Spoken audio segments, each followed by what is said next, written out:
For locals, it would be easy to point out a picture of a beach from afar, from here, but for tourists, it's tough to tell the difference, right? One vacationer says that's how she was scammed through Airbnb and led to a disaster destination. After some digging, I found that the man behind the listing has been pulling similar schemes for years, and his history with police dates back just as far. The Markowitz family was excited to get away from Baltimore and relax on the #1 beach in America at this seemingly nice vacation home on Siesta Key. It was our first family vacation because we didn't have one last year because of COVID. But when they arrived, their vacation turned into a nightmare. The ceiling fan was filthy.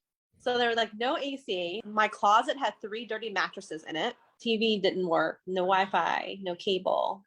And the cockroach that was on the wall. And she's got the photos to prove it. All of these shortcomings listed by a woman named Susan for $828 a night. She shared the experience on Facebook to warn others, and Sarasota residents were quick to point out the red flags, like the tropical beaches, the mountains, and the Mexican flag. Lesson learned. I definitely didn't pay attention to any of the stock photos. I really scrolled past them. Because I was just trying to look at the house. One commenter said she was the victim of this same listing last summer on a different booking platform, writing, "As soon as I went to fill out my terrible review, the listing was gone." Now, this is the property on Siesta Key that the Markowitz family arrived to. It's located on Sable Drive.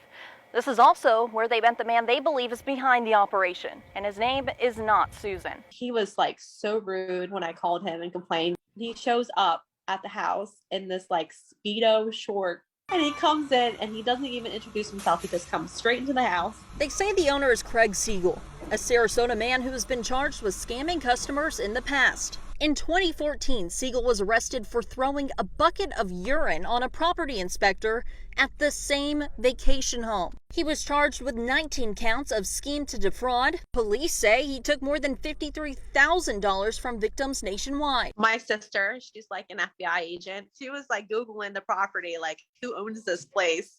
Because we never heard from Susan. The Better Business Bureau reports that 5 million Americans have lost money from rental fraud. The BBB says scams frequently appear on websites like Airbnb, Vrbo, and HomeAway, where criminals are able to prey on vacationers' inability to check out a listing before paying for it. You're not thinking you're going to get scammed on Airbnb. To me, so many people use it. Markowitz hopes that sharing her story will convince other travelers to do their research before booking. Now, we reached out to Mr. Siegel on Facebook for comment on this story and have not yet heard back. The Markowitz family was able to get most of their money refunded from Airbnb minus the booking fee, and they found a new and much more relaxing vacation home for the rest of their trip with the help of Siesta Key Luxury Rental Property.